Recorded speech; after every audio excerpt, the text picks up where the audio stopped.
Hello दोस्तों, मैं अक्षय और आपका स्वागत है हमारी इस ऑल प्रोग्रामिंग हिंदी चैनल पर। तो दोस्तों, आज की इस वीडियो में हम मोस्ट इम्पॉर्टेंट फंक्शन के बारे में बात करेंगे जो कि stdlib.h के मोस्ट इम्पॉर्टेंट फंक्शन है।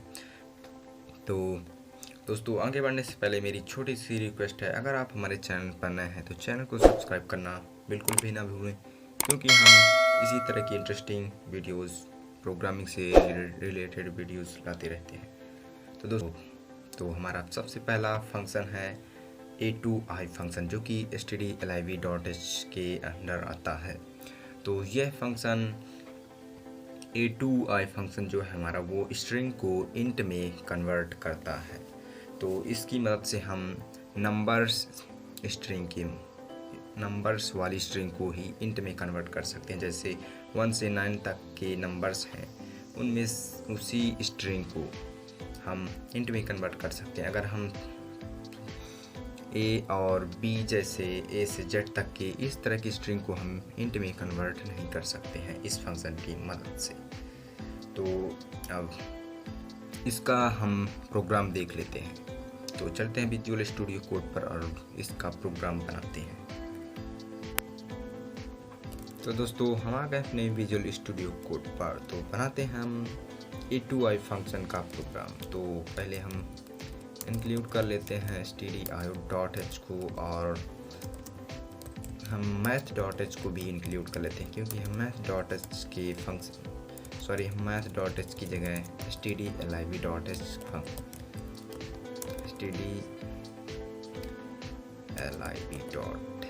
हेडर फाइल का यूज़ करें, क्योंकि हम जो कि a2i फंक्शन है वो इसी हेडर फाइल में अवेलेबल है। तो में लगाते हैं void main और बना लेते हैं वेरिएबल। तो एक वेरिएबल बना लेते हैं int वैल्यू, और एक वेरिएबल बना लेते हैं हम सम नाम का। तो इन दोनों वेरिएबल का हमें ज़रूरत पड़ेगी। तो सबसे पहले हम एक स्ट्रिंग बना लेते हैं। तो str में हम 10 साइज की हम एक स्ट्रिंग बना लेते हैं। तो इसमें हम सीधे स्ट्रिंग को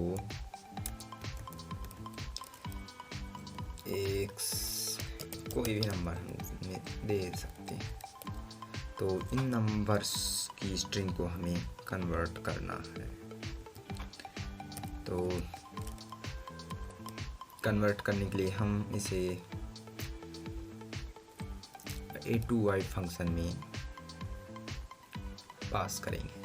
तो int value equal a2i function में str को हम पास कर रहे हैं।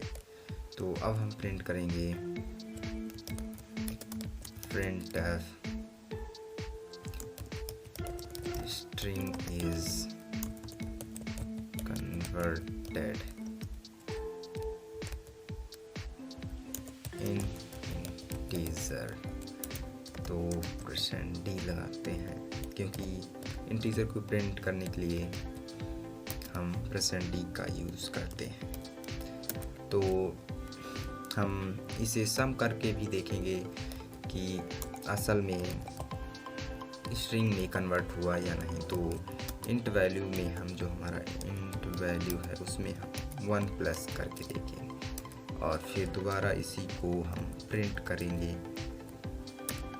तो यहाँ पास लिख देते हैं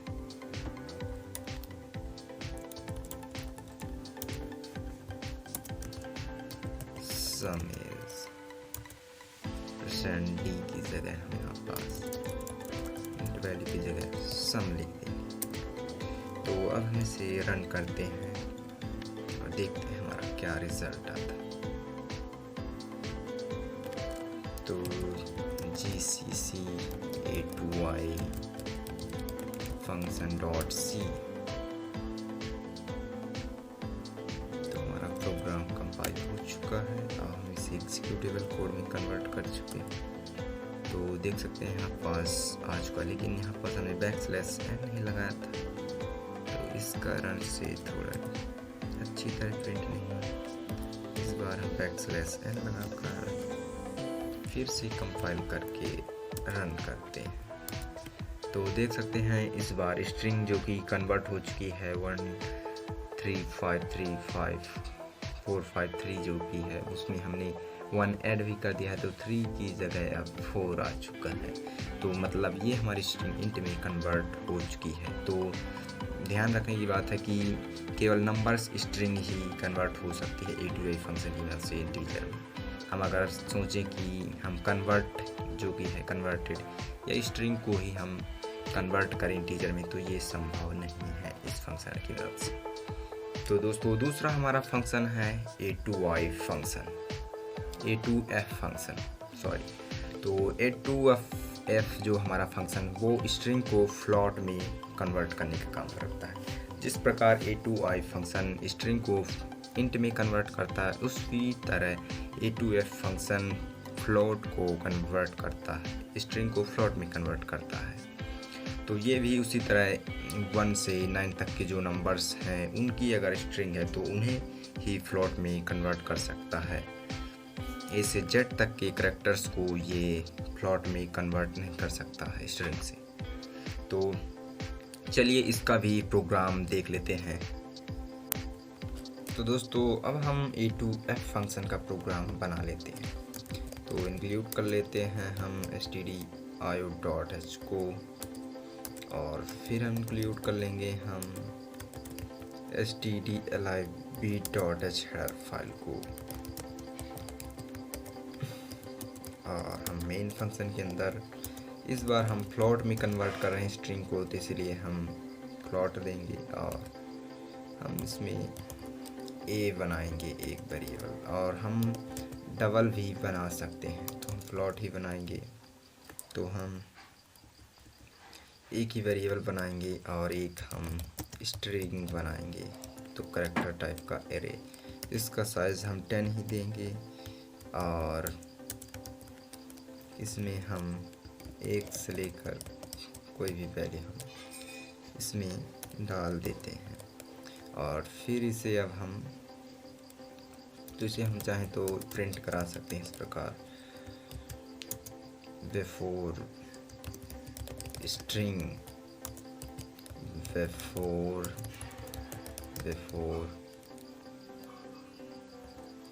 कन्वर्टेड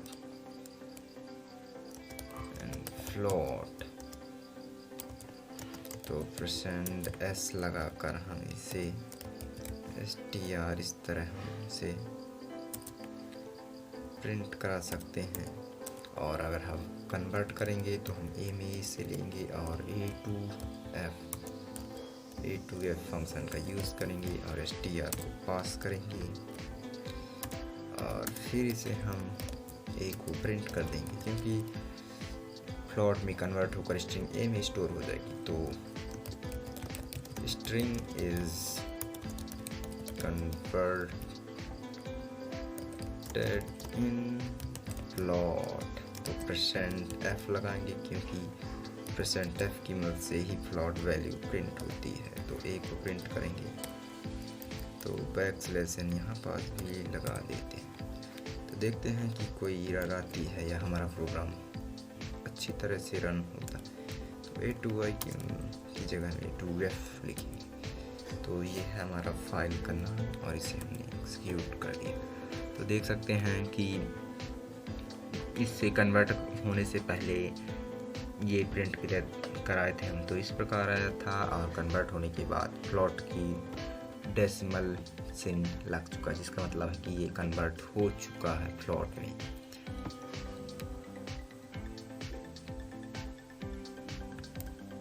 तो तीसरा हमारा फंक्शन है A2L फंक्शन। तो ये भी stdlib.h का एक इम्पॉर्टेंट फंक्शन है। तो A2L फंक्शन है जो कि है वो स्ट्रिंग को लॉन्ग इंट में कन्वर्ट करने का काम करता है।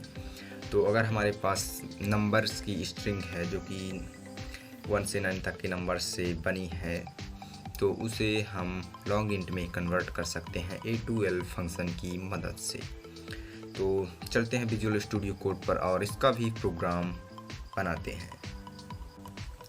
तो दोस्तों अब हम A2L फंक्शन का भी प्रोग्राम बना लेते हैं। तो इंक्लूड कर लेते हैं stdio.h को और फिर इंक्लूड कर लेते हैं stdliv.h और मेन फंक्शन से हम स्टार्ट करते हैं। तो हमें एक लॉन्ग इंट का वेरिएबल बनाना पड़ेगा जिसका नाम हम a रखेंगे, क्योंकि a2l फंक्शन है वो इन लॉन्ग इंट में कन्वर्ट करता है स्ट्रिंग को। तो एक स्ट्रिंग बना लेते हैं जिसे हम कन्वर्ट करेंगे। तो इसका साइज हम 15 इस बार दे रहे हैं। तो इसमें हम कितनी भी बड़ी स्ट्रिंग दे सकते हैं, क्योंकि लॉन्ग इंट है तो वो इसे स्टोर करने में सक्षम हो पाएगा। तो अब हम लगाते हैं a में स्टोर कराते हैं और a2l फंक्शन लगाते हैं और str को पास करते हैं और फिर printf की मदद से प्रिंट करते हैं। तो string is converted in long int %d \n और e। तो देखते हैं रन करके कि कोई एरर तो नहीं आ रही है। तो हमारी फाइल का नाम है इसमें a2l फंक्शन।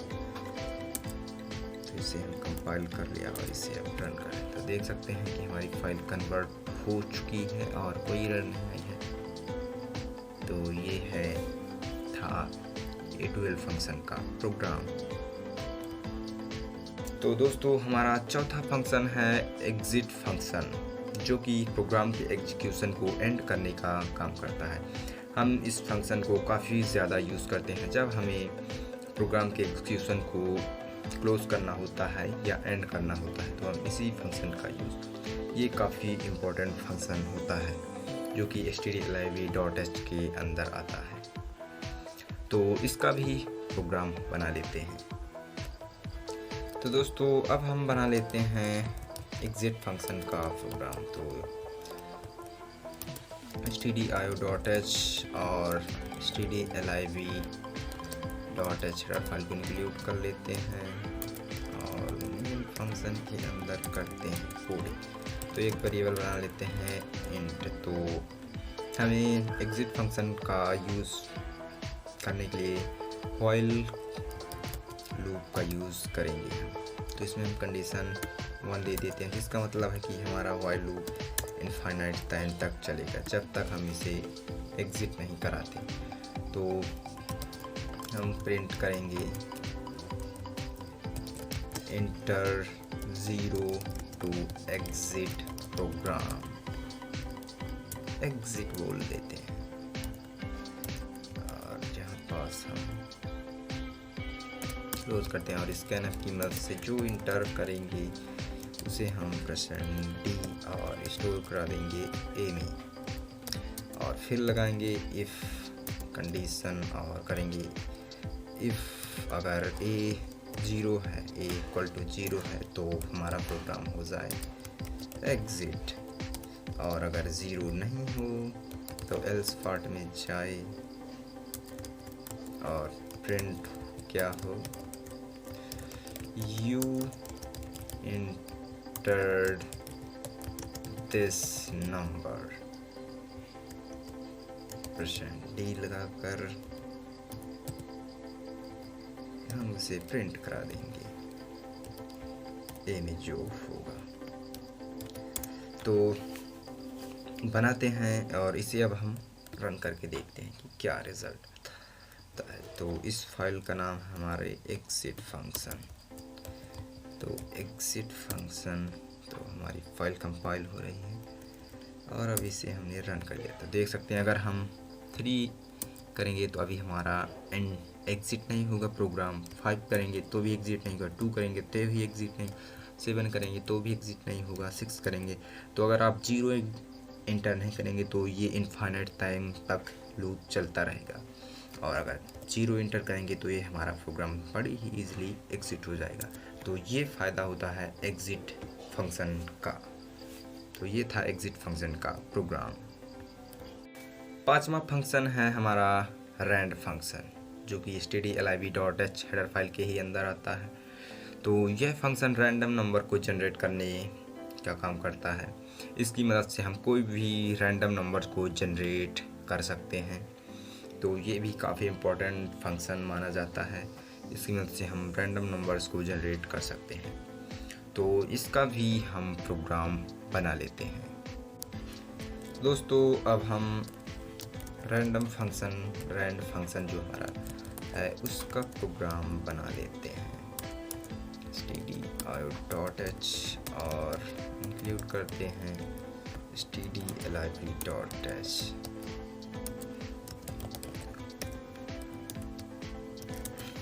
तो इसमें हम ज़्यादा कोडिंग नहीं करेंगे, फॉर लूप लगाएंगे और इन टाई, और इसे हम लूप को 5 टाइम्स तक चलाएंगे और इसके अंदर हम प्रिंट करेंगे रैंडम वैल्यूज़ और %d\n और हम करेंगे कॉल रैंड फंक्शन को, और इसमें हम कुछ पास नहीं कर रहे हैं। तो देखते हैं इसे रन करके कि किस प्रकार हमारा रैंडम फंक्शन वर्क करता है। तो इस रैंड फंक्शन का हमारा नाम है रैंड। तो देख सकते हैं किस प्रकार रैंडम फंक्शन जो है रैंड फंक्शन वो उसने रैंडम वैल्यूज़ को जनरेट किया है। तो 41 है, उसके बाद ये वैल्यूज़ उसने रैंडमली जनरेट की है। अगर हम इसे दोबारा भी रन करेंगे तो यही वैल्यू जनरेट करके देगा, देख सकते हैं। तो ये था रैंड फंक्शन का प्रोग्राम। तो दोस्तों अगर आपको इन फंक्शंस का प्रोग्राम या सोर्स कोड चाहिए तो इन सभी प्रोग्राम्स के सोर्स कोड हम आपको डिस्क्रिप्शन में दे दें। आप वहां से जाकर इन सभी प्रोग्राम्स का सोर्स कोड ले सकते हैं। तो दोस्तों हम नेक्स्ट वीडियो 5 और stdlib.h के इम्पोर्टेंट फंक्शन के बारे में अपलोड करेंगे। तो अगर आप हमारे चैनल पर नए हैं तो चैनल को सब्सक्राइब जरूर कर लें, क्योंकि हम अगली वीडियो बहुत ही जल्द ही अपलोड करने वाले हैं। तो दोस्तों आज के लिए बस इतना ही, फिर मिलेंगे ऐसी इंटरेस्टिंग न्यू वीडियोस के साथ। तब तक के लिए जय हिंद।